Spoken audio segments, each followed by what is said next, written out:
Hi friends, আসসালামু আলাইকুম। চলে এলাম তোমাদের মাঝে নতুন একটা রেসিপি নিয়ে।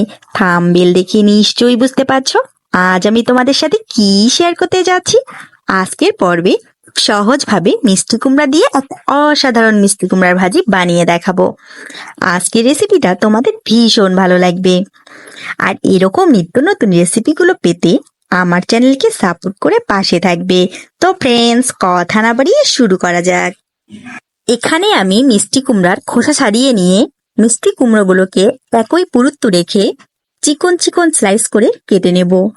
অবশ্যই পুরুত্বটা একই করে কাটতে হবে, তাহলে মিষ্টি কুমড়া ভাজিটা একদম পারফেক্ট হবে। আর যদি চিকন মোটা হয়ে যায় স্লাইসগুলো, তাহলে ভাজিগুলো গলে যাওয়ার সম্ভাবনা থাকে। যেহেতু আমি ভাজিগুলো আস্ত রেখে করার চেষ্টা করছি, তাই আমি স্লাইসগুলোকে সমান পুরুত্ব রেখে কেটে নেব। দেখো, আমার যখন কাটা হয়ে যাবে সঙ্গে সঙ্গে আমি পানি দিয়ে এটাকে ধুয়ে নেব।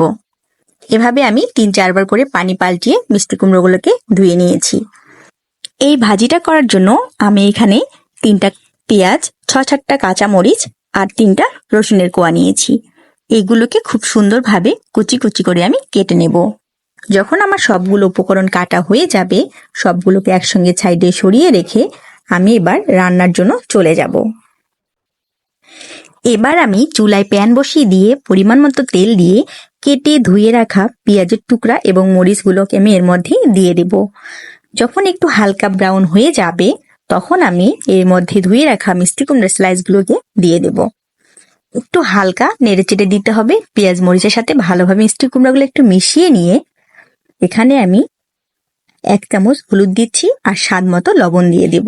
যেহেতু মিষ্টি কুমড়া এমনিতেই লাল, তাই এখানে বেশি হলুদের প্রয়োজন নেই। এবার আমি একটা ঢাকনা দিয়ে ঢেকে এটাকে 5 মিনিট সিদ্ধ করে নেব। তো ফ্রেন্ডস, কে কোথা থেকে আমার এই ভিডিওটা দেখছো কমেন্ট করে জানিও। 5 মিনিট পর ঢাকা খুলে মিষ্টি কুমড়াগুলোকে একটু ভালোভাবে নেড়ে নেব। এখন আমি এর মধ্যে 1 চামচ চিনি অ্যাড করে দিলাম। রান্না করছি মিষ্টি কুমড়া, খেতে মিষ্টি না লাগলে ভালো লাগে? তোমরাই বলো। আমি মিষ্টি কুমড়াটাকে চেখে রেখেছিলাম, মিষ্টি কুমড়াতে একটুও মিষ্টি ছিল না, তাই আমি দিয়েছি। তোমরাও চেখে দেখবে, যদি দেওয়ার প্রয়োজন হয় তাহলে দিবে, আর না হলে দরকার নেই। তো ফ্রেন্ডস, দেখো মিষ্টি কুমড়ার কালারটা কিন্তু বেশ চেঞ্জ হয়ে এসেছে। মিষ্টি কুমড়াটা আমার হওয়ার পথে। এখন এই ভাজিটাকে আমি একটা সার্ভিং ডিশে ঢেলে নেব। এখন এটা আমার সার্ভ করার জন্য একদম রেডি।